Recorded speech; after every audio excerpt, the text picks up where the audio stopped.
boy, do I have a treat for us today. Today in the Love Your Life show, I have a happiness coach. Kim Strobel is on the show today, and she is for all of us joy seekers, us women who are looking to expand and live a life that we love, not just one that feels, oh, this is good enough, or oh, this is okay. We're done with that stuff. And she is here specifically. I wanted to have her on the show to talk about self-abandonment and how we sort of hold ourselves back or playing small. And I'm definitely speaking from a personal my personal experience, because I did this for the first 2/3 of my life, and to be looking at why we as women think that we need to do this, that we need to self-abandon ourselves, that we have to put other people before us in order to live this full life, whether it is our children, if we have children, or whether it's our spouses, if we don't have children, or our family members. We can find lots of excuses for why we don't put ourselves first.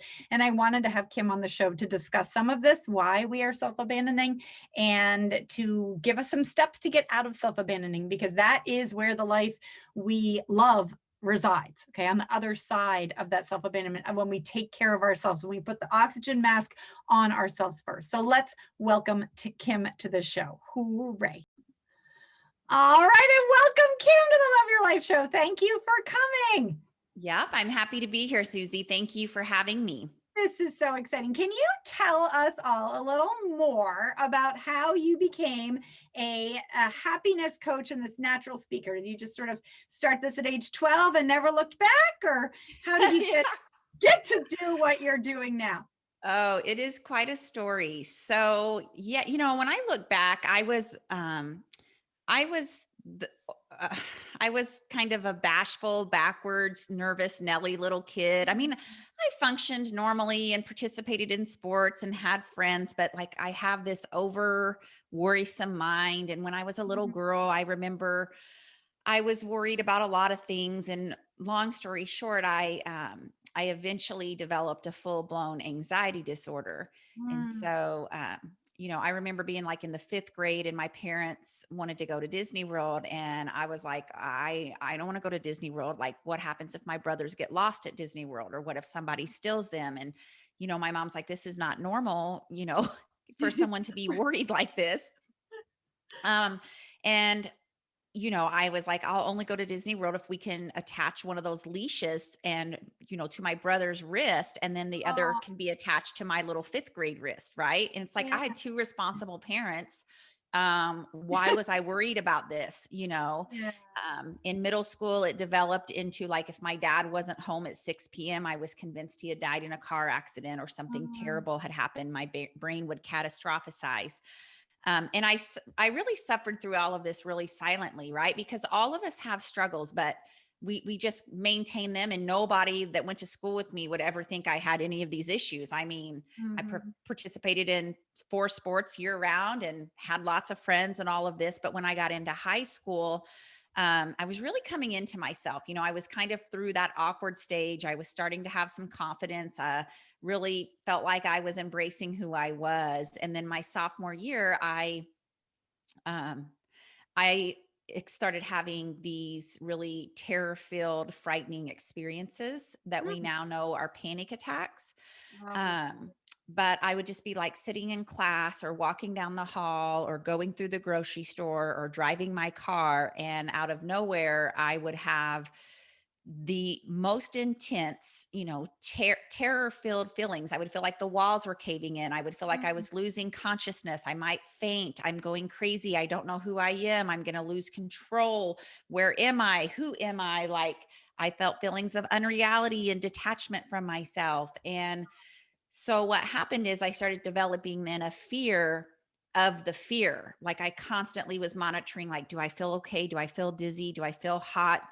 Do I know Oh, where I right, am? trying to figure out why this was happening. Maybe it's because I had apple juice. Right. Oh, Yeah, like, they diagnosed me with low blood sugar, then they diagnosed me with a complex partial seizure disorder. And long oh. story short, I really suffered from about age 16 until about age 24 with intense panic disorder.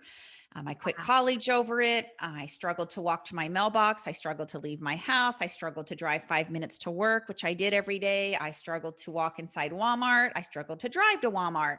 And so it was really felt like this very misalignment in who I was, because it was like there's this fiery, vivacious, athletic, go-getter Kim who's like the real Kim. And then there's the Kim who has this what feels like a debilitating mental illness, Mm, who cannot function like normal people. And mm. so I felt worse than I mean, Oh, I felt terribly inadequate, yeah. terribly inadequate.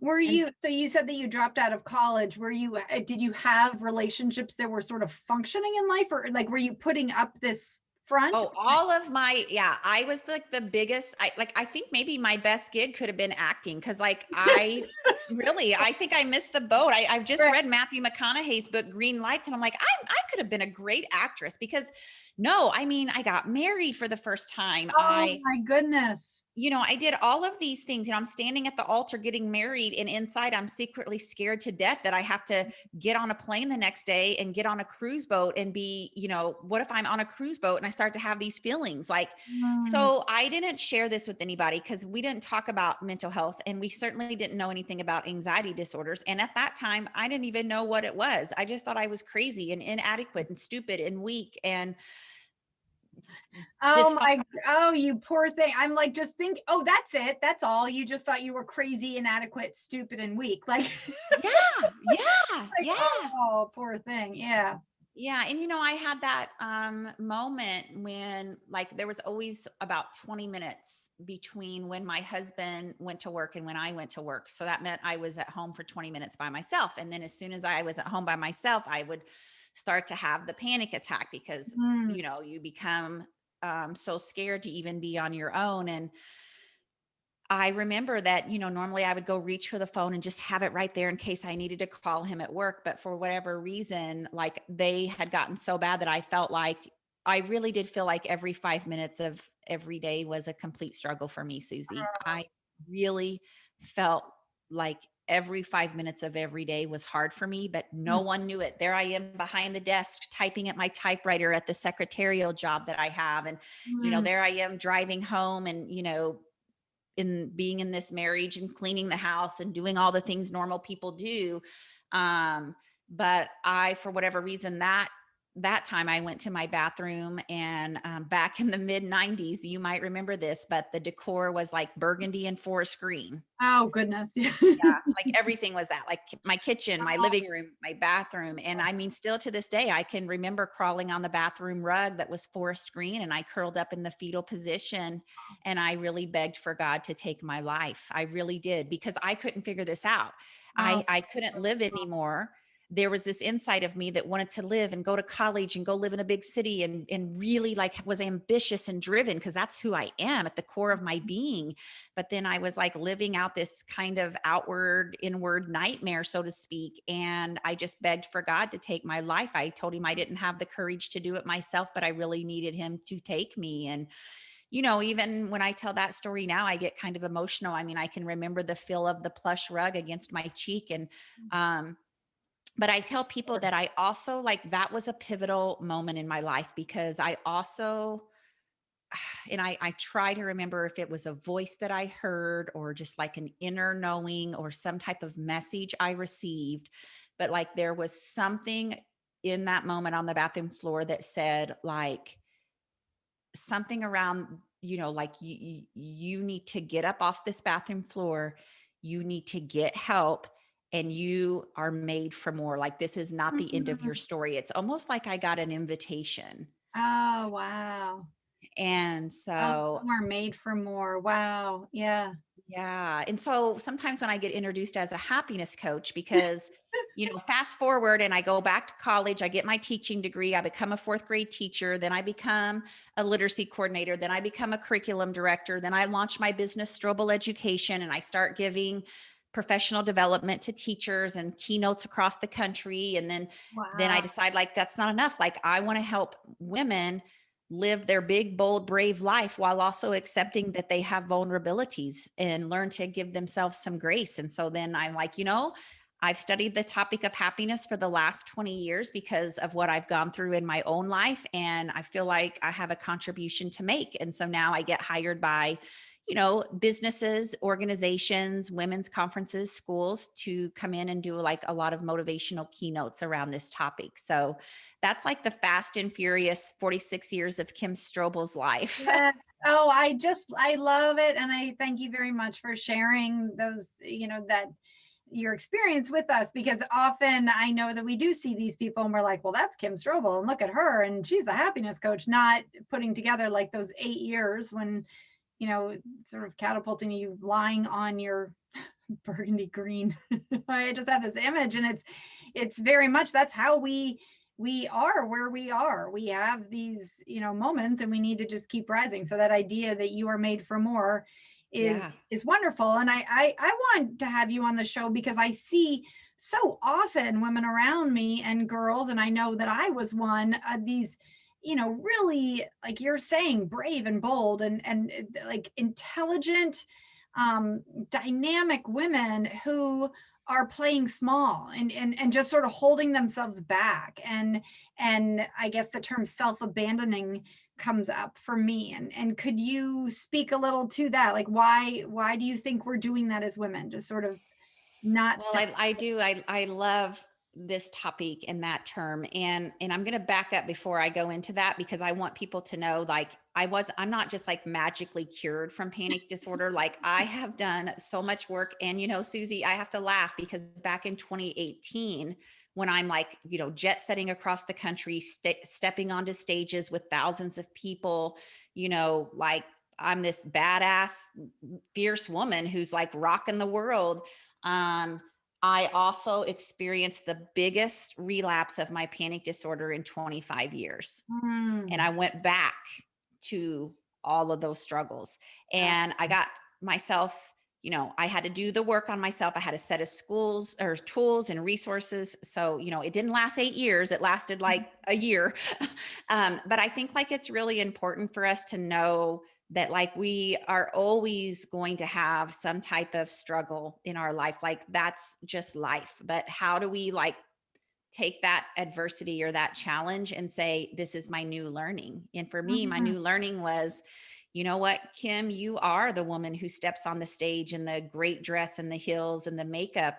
But you're also taking the woman who sometimes still has struggles with you because she's also a part of you and she deserves to be loved and treated kindly as well.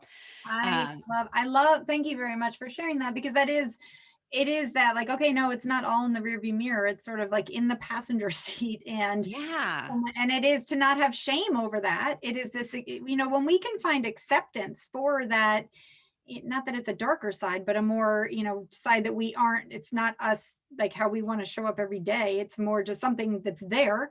And some, I Yeah. have anxiety at a much lesser degree, but it's this like, it's just a companion. And then it's that like, okay, it's greater today or it's less today, but not having that judgment about it, about ourselves. When we can have that kindness and acceptance instead of shame, that can move mountains. That really is Yeah. Yeah. And hopeful. I think, like I abandoned myself multiple times throughout my life. I mean, I think I look back to when I was in junior high and, I was kind of just part of the middle crowd. I was someone who went through puberty really, really late. And so, I wasn't one of the it girls. I was just like a middle girl. And I remember, very much feeling like I was inadequate compared to the Mm. popular girls. And I remember we were all together in one of the I spoke up. I said something like, maybe we should do this. And one of the popular girls slapped me across the face and said, that's a stupid idea. And so I think like honestly, I think that set me on this trajectory of like trying to. So what did that teach me? Like, Kim, Mm. just stay in the background and just try to fit in and know your place and stay in your lane. And if you Well, do isn't that, that, yeah, you're sorry. safe. Isn't that the Yeah. root of self-abandonment? This idea that other people know better than you, like Yes. letting go of our oh, well, that girl must know that's a stupid idea. And if she thinks it, then it Yeah. must be true. What I'm thinking must not be true. Oh, Yeah. And it's like even when I got into high school and I became one of the popular girls, mostly because I was a really great athlete. I started getting like some recognition, and I was cute, and, I finally got boobs. Right. And, I saw and even can see that probably all the way up to like, I'm 46 now, and I would say all the way up to age 35 or 36, I was still trying to hustle for my worthiness with that set of Mhm. girls. Yeah. Even, because what happened is I started to when I started to choose myself, and what I mean by that is choose to be who I am and not make parts of myself wrong or bad or whatever. But I felt like my life really expanded and opened up in a really big way. But the more I became of myself and let myself really show up in that way, the more it ruffled a lot of the people in my life. It ruffled their feathers. I always tell this story. Like, I mean, there's just a vivaciousness to me, Susie. There's a contagious enthusiasm for life. It's just like I hold this light in me, and I see it and recognize it in myself. And I think that some people get really threatened by this high energy that I hold. Mhm. And, when I was a school teacher, like I was going to be the best damn school teacher in the school. Like that's Yeah. just who I am. I would tell the principal, put me next door to the best teacher you have, because that's who I want to learn from. And so I was always that person who was like doing progressive things and trying new things. And let me just tell you, that doesn't always go over well with people in a school when you're like, well, why is she doing that? Who does she think she is? What do you mean she's teaching the reading block differently, Yeah. And so I got a lot of like pushback. People really, um, I think they have stoned me. I think I've been stoned many times in my life. Yeah. With Um, mostly women or women and men or Men more are like, threatened by me and intimidated by me. Mhm. And women, it's probably more of like I'm triggering maybe their, I don't know, triggering their inadequacy. I don't know what it Yeah. is. Well, I mean, I'm Triggering just something thinking that's of insecure. Yeah. yeah, the school situation, you pushing and you saying, "Oh, this will let me try this. Let me do," then they're sort of resting in mediocrity, like, "Oh, we're fine Yes. teaching the reading block alone," is sort of called up to question. That's Yeah, yeah, like my principal, right, would be like, "Hey, you're doing this really great thing. Can you lead the next faculty meeting?" Well, that went over real well, you oh, know? with people who've been there longer or they're yeah. Yeah. And so the other kind of side note of this is I'm a runner, and I've always been a runner, Susie. I run about 35, 40 miles a week. And let me just tell you, I have some kick ass legs. Okay. Yay, yeah. And so, like, the other thing that started happening is, I'm this kind of young teacher. I love clothes. So I dress cute. I don't wear like my khaki pants and a polo shirt every day. Baggy, Um, and right. like I already knew that the women had a problem with that, because like, who are you? Like, why are you wearing a cute dress to school to teach in? Or why do you have a skirt on? Or why Oh, do you, wow. oh, she only buys expensive clothes. Look at her. Um, I already knew women were talking about me. And I also knew that women had a real problem if I wore a skirt that showed my legs. Mm, So I knew that the rule was knee length, but because women already were struggling with me, I made sure that I wore my skirts like 2 inches below my knee just to stay safe. wow. Yeah. So, right there, I am abandoning myself Yeah, again, like but it actually helping gets, yeah, right. it actually gets worse, because finally my principal, who I really love, she comes to me and she's like, I'm so sorry, Kim, to even have to have this conversation with you. But she's like, I just really can't take it. Like, the women will not stop talking about your legs. They want to come in constantly and they want me to check out what you're wearing. And she's like, there are women in this building who are wearing skirts 4 inches shorter than yours, and they're not getting any attention. So I know this isn't the best solution, but I'm just going to ask you, will you just wear pants from now on? Oh, wow. And I did it. Oh, I'm sorry. Oh, oh Yeah. gosh, all around. It's like women, come on. Why not be like, wow, check out those legs. Look at awesome Kim and what she can do. And this is what we do is we tear other people down instead of looking and thinking like, if it's possible for her, it's possible for me. Like, look at that. Yeah. And Yeah. yeah, how neat that would have been if your principal just, I mean, that's what we talk about boundaries. The principal saying no one can come into my office anymore and talk about people's legs. If she's adhering to the Yeah. dress code, we're good. And then it's, Yeah. that's, but interesting. We have different people in different Yeah. places and maybe you needed that lesson to see, when you abandoned yourself and just said, okay, I'll wear pants, to have that discomfort, to then get to a place where you're like, oh, hell no, no more. Yeah, yeah, Yeah. and I think, like, if a person looks back, or when I look back, I can just see that there were so many times that I played by the rules of the game, which were like, Mhm. be who everybody wants you to be so they feel better about themselves, and don't show your personality and don't show your smile, and, just really blend in, Kim. Don't draw attention to yourself. Like, I tried to follow all of those rules and it made me sick on the inside because I wasn't just being who I was. And so, one of the last moments at that particular school came when, I already knew like so many people. Like, that's really hard when like you think you're a good person, you're a really kind person, you're not perfect, you screw up, but like you can't figure out why people are mistreating you. And even my principal would be like, Kim, it's just pure jealousy. I mean, it's just pure jealousy, and it's just a hard pill to swallow. And Hard pill to well, yeah, sorry to interrupt you, but it's also this like, let stop thinking about the legs or the physicality. Like, that's part of the problem with this. So I was asking about females, and I know that we've had this in politics, and regardless of what you think of Donald Trump or Hillary Clinton, I mean, the fact that what Hillary was wearing was even brought into question, and then even I also know that in other situations they'll be like, well, that woman was wearing a red suit, and meanwhile, we're not paying any attention to that like bald, overweight man with the lunch on his tie. We're letting him give his present. It's this like, let's yes. stop doing it as women. That's what I would like to That's see. right. To That's what I'm like, women, we've got to start let's doing better. stop. I've Yeah. got to do better. We all have to do better. And so it kind of came to a pivotal moment whenever one of the teachers was just really attacking me in an unfair way. And so I Mm, finally decided, like, you know what? I'm not going to tolerate this. I'm going to call in the union rep. We're going to have a conversation. I'm going to deal with this teacher, with a representative there. And so I was sitting in the library, and this teacher is across from me, and I'm saying, well, what we'll call her, I don't know, Tara. Judy. Hey, yeah, Yeah. Tara. So, hey Tara, this rumor, this thing that you're spreading about me is really, really hurtful, and I'm not going to tolerate it anymore. You know that it's not true, blah, blah, blah, blah, blah.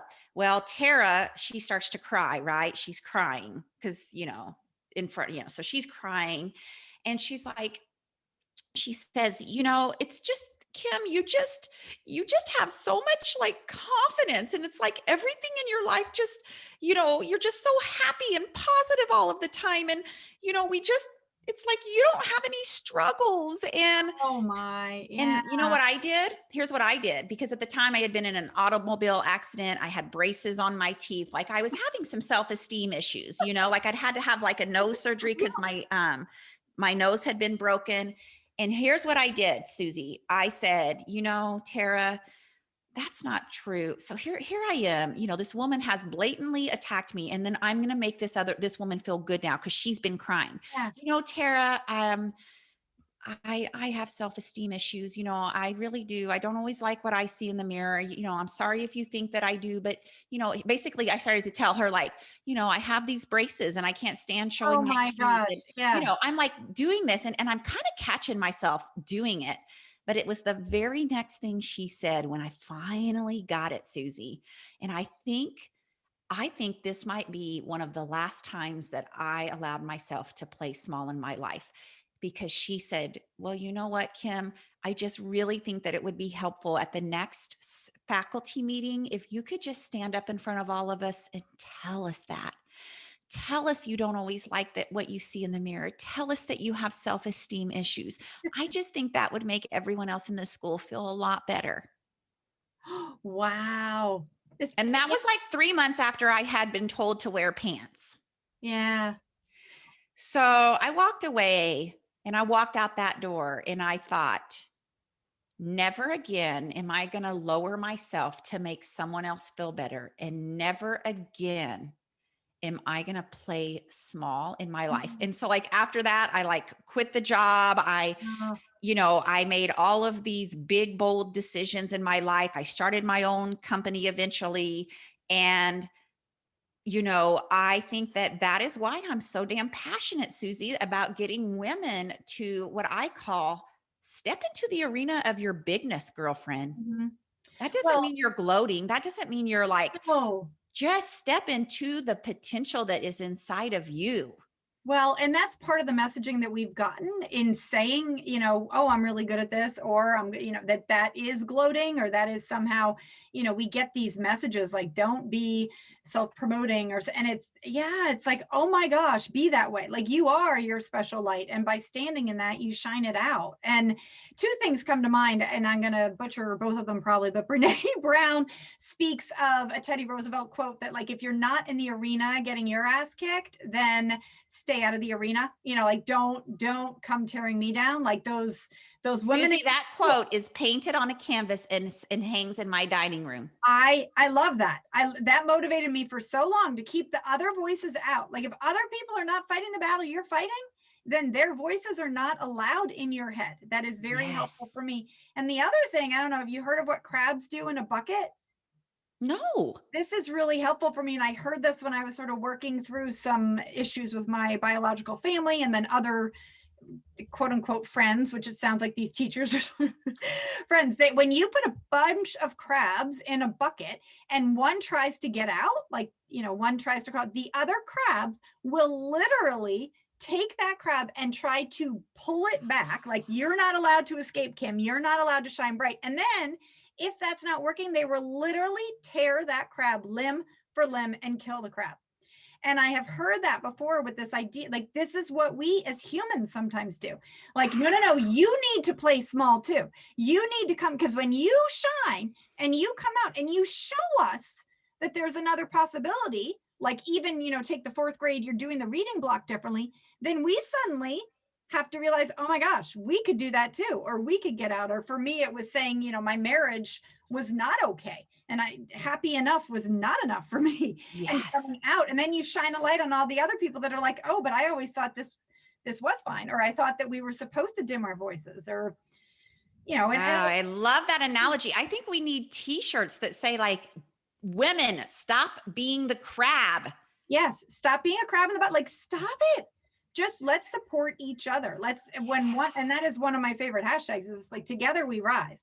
Like when, and that is one of the, I have all these little metaphors, but like when the waters rise in a harbor, all the ships rise. All It's the not ships just your rise. ship, it's all of them. And so if Yeah. we can view that, and this, like, if it's possible for her, it's possible for me. And maybe I don't have those runner's legs, but why not? Well, it's because I'm eating cupcakes at night. And so, it's like whatever it is, but being kind and looking at that. Yeah. I would love to, as women and as like mothers, I feel that there is so much of this messaging out there that in order to be that good woman, or in order to be that good mom, you need to put your needs on the back burner and put everything, beside you. And why is that, like, why? And Yeah. how can we start to shift out of that? Well, I think, well, here's what I think the struggle right now with many women who are mothers. The struggle is that women are expected to have a full time career as if they don't have children, and they are expected to raise children as if they don't have a full time career. Oh yeah. And so we have generations of women before us who were very much taught, like my 96-year-old grandmother, still at a holiday gathering, she's going to be the last one to grab her plate, Mm. or, my own mom, every night she made this, four square meal, evening dinner for us. and there were only 4 bar stools. So my dad and me and my 2 brothers, we all got a bar stool, and my mom pulled up like a teeny tiny chair, and she sat like in front of the dishwasher on the other side. Wow. So, we've had generations of women before us who were told everyone comes before you. You Mm, take care of the kids, you take care of the house, you take care of all of these things, right? And then mhm, if there's anything left over, you can have it. mm, And the problem is there's never anything left over. mm, And what happened is I think many of those women became angry, resentful, and depressed because mm, they did not know that they mattered while they were raising their children. Like you mm, don't just have to say, well, I'm just going to have to suck it up because this is what being a mother is. So for the next 20 years or so, I'm just going to do what all good mothers do and suck it up. I actually think like the best gift that a woman can give herself is to know that you aren't selfish for mm, putting yourself first. And in fact, I had a young mother stop me not too long ago, and she's like, Kim, I have a 2-year old and a 3-year old. And she's like, she started to cry and she goes, I have every reason to be happy. She said, they're healthy. I have a good job. My husband has a good job. We have a nice little home. Like, I just need to suck it up. And I know I just need to suck it up that this is how it's going to be. And I said, Madeline, when's the last time you took time for yourself? And she said, I didn't know I was allowed to. mm. And she went through like every day I get up at 6, I get the girls dressed, I get them ready, I feed them breakfast, I throw them in the van, I take them to the sitter, I go to work, I get off at noon, Ah, or I have a lunch break at noon. I run all the errands, I pay all the bills, I call the doctor appointments, I schedule the haircuts, I come back to work, I work 1 to 5, leave mhm, the work, but go pick up the girls, get them home, get them settled, get supper yeah, going, and she's like, it's just the same thing every single day. And she said, I didn't know I was allowed to. And I said, I'm going to tell you what, Madeline, I said, what you're doing is you're modeling mommy martyrdom to them, how to mm, be a mommy martyr.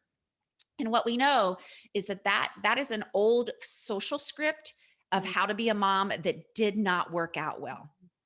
And yeah, I said, the other thing is when you see those 2 little girls who are 2 and 3 years old, and you know that probably someday they might choose to be a mommy, do you want them to feel like you do? Because mm, I think that they need to see that mommy loves herself enough to know she matters too. mm. Right? And I don't you think love like that. self-love is one of the biggest things we can teach our children? Like, hey, you're not the end all be all. Mm, Even with my husband, like I'm more than a wife. I'm more than a mother to Spencer. I'm more than an entrepreneur. Like I get to keep pieces of myself while I'm doing this. And not only is this the right thing to do, but it's my job as a woman to model this for my children so that someday they know that they count while they're in the midst of this too. well, I love that, and I love, I don't have any daughters, but I am very aware of sort of raising your kids or raising your daughters in a way that they would want to be an adult. Like, do they want, as you said, like, are you the kind of mom that you want your kid to be? Are you modeling what you want for them? That's like, do you want your kid to constantly be thinking the thoughts you're thinking, that you're not good enough? You need to do, this for this and this and this. And versus, what you and I think are both about is just being an example of something else, being an example of what's possible, a different kind of motherhood, and not abandoning yourself, not Yeah. living Because, everyone else's like when life. I choose myself, I'm just going to tell you, and I, it's like, and I'm not bragging on myself, but like my son's friends are constantly telling him, like, your mom is the happiest person Oh yeah. that I know. Yep. And you know what? I get a massage every Friday. I Yeah. take an hour-long run every single day. Like what I need to stay mentally healthy, it might be more than what you need, Susie. Maybe you don't need all of that. Maybe some people be like, "Oh, well, Kim's high maintenance. She has No, I know Kim and I know what she needs, and I don't have to compare it to what you need, Susie. Right. But I'm going to tell the mothers who are listening to this podcast that if you're not finding time for yourself every day, I think you have a problem."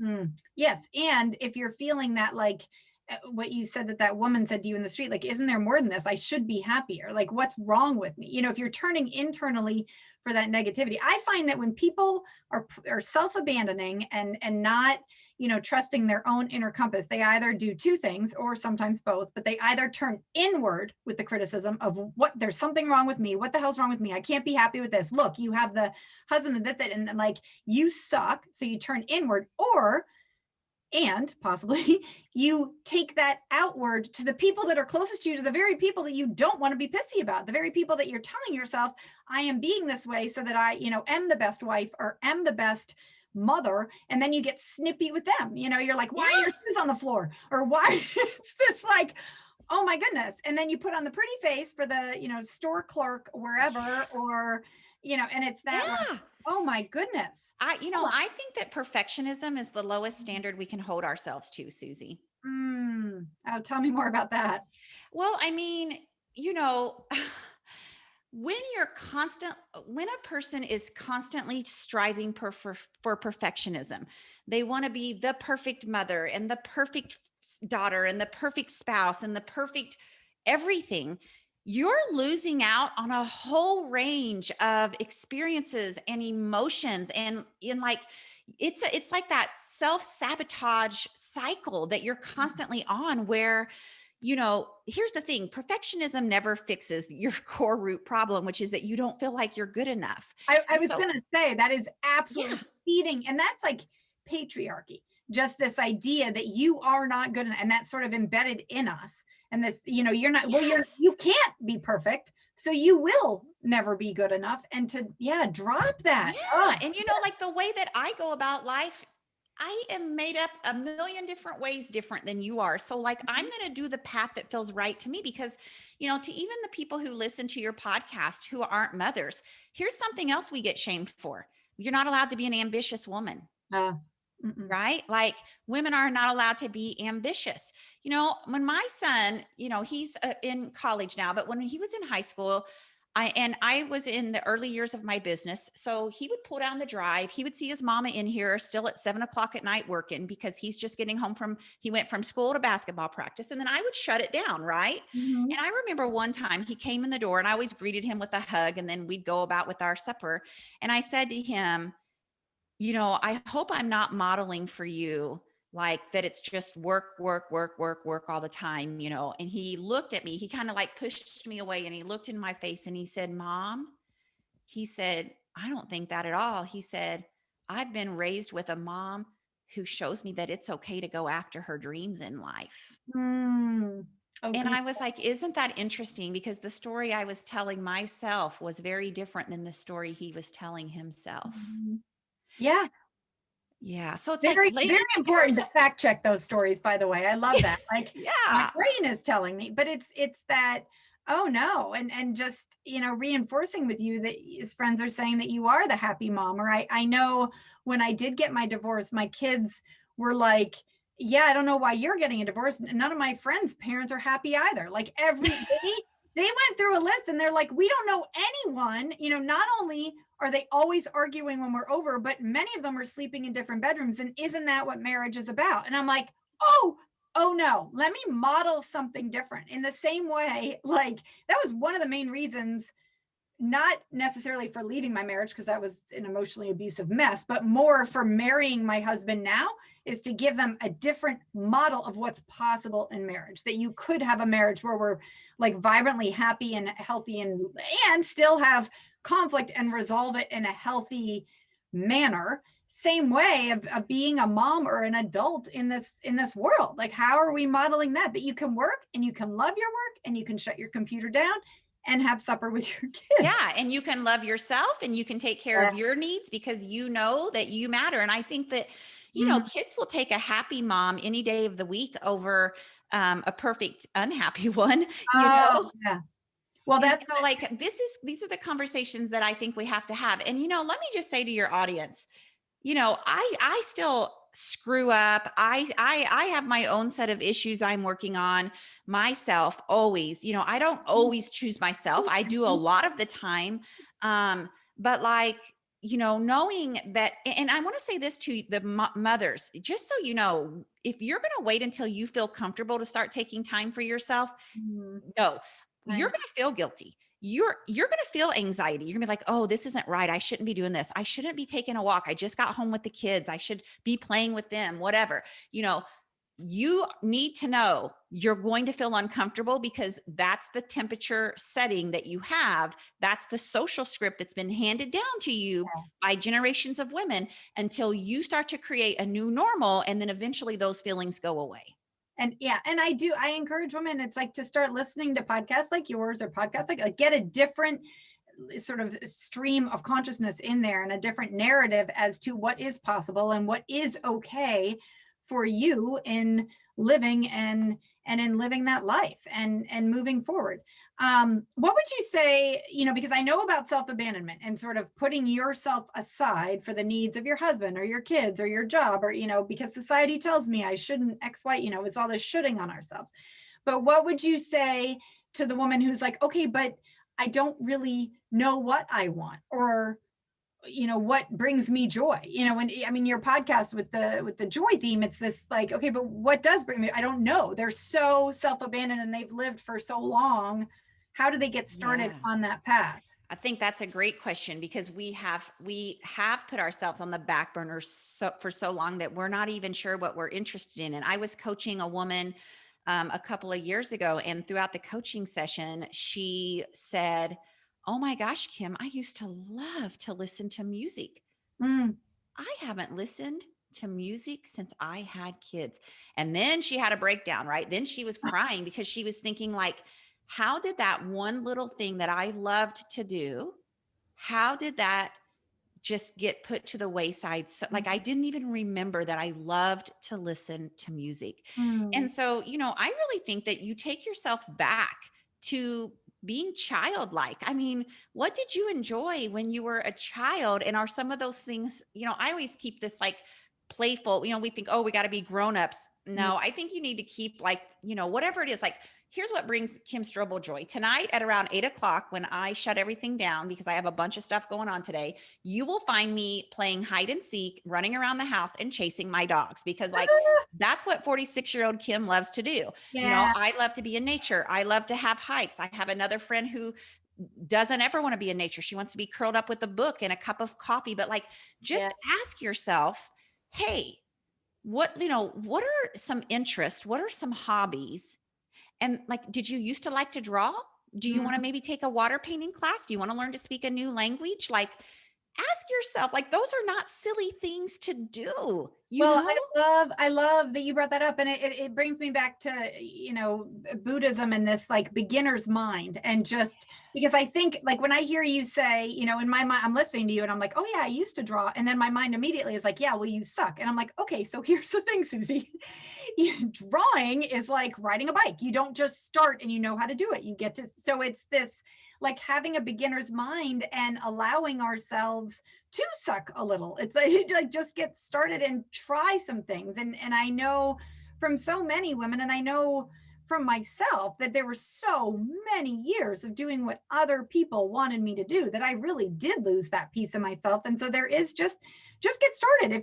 If you're a listener and you're answering Kim's question, like, oh my God, I don't even know what I used to like to do. Well, then try something. Like, look around. What do other people do? Okay, well, go out Yeah. and take a walk. Is that fun? No, then don't take a walk. How about a bike ride? Okay, no fun, but it's turning back to yourself. Again, it's Yeah. that self-trust, like that you know best. Kim and I don't know best. That, like me playing hide and go seek with a dog is not my idea of fun tonight. I'll send you a video later. Like, go at it, Kim. I do not have any interest in doing that. But that again, it's like, that's fine. That works for Right. her. And I can do something different. Yeah, it's like, just get curious. Don't put pressure on yourself. You don't have to figure this out. Not everybody knows what their purpose is right now or what they should be doing or what hobbies they should have. But, like, just get curious. Try Just new things. started. Yeah. You Yeah. matter. That's I'm like, you matter. Every single person listening to this matters. And when we're being ourselves, then, thank goodness, Kim, you're now being yourself and you can shine that light out, and you're wearing short. I hope you're wearing freaking mini skirts and When I take the stage, I'm usually in a sheath dress right at the knee level to show my damn legs because I'm like, I look, I'm right. wearing what And the it's like, go for it. Absolutely. And if we can have more women out there and men who are just applauding that, not finding fear in themselves in that, then that is part of living a life that we love. So It is. It I really thank is. you so much for coming on the show today and sharing your message. And where can these people come and find more about the amazing Kim Strobel? Oh, yeah. Well, I do have a free Facebook group for women that I, show up and do trainings for, and it's called She Finds Joy, and anybody can join. And then that's also the name of my podcast. And then my website is strobeleducation.com. Okay, I will have links to all of that in the show notes. And and listeners, I just encourage you to leave a review on our show and on her show telling us that you listened and your big takeaways, or I will have a post on Instagram with Kim's beautiful face. Although, Kim, I'm realizing the picture I have doesn't have your legs in it. We should have like a calf up by your ear, you know? Oh, we should. We should. That But would be, even, you know yeah, what? You've given me an idea for my next photo shoot. I could do like absolutely. the legs. Get some legs Yeah. in there, girl. We want to see them. But thank you so much. And I just send a message to our warrior listeners to go out there and live a life you love full of joy.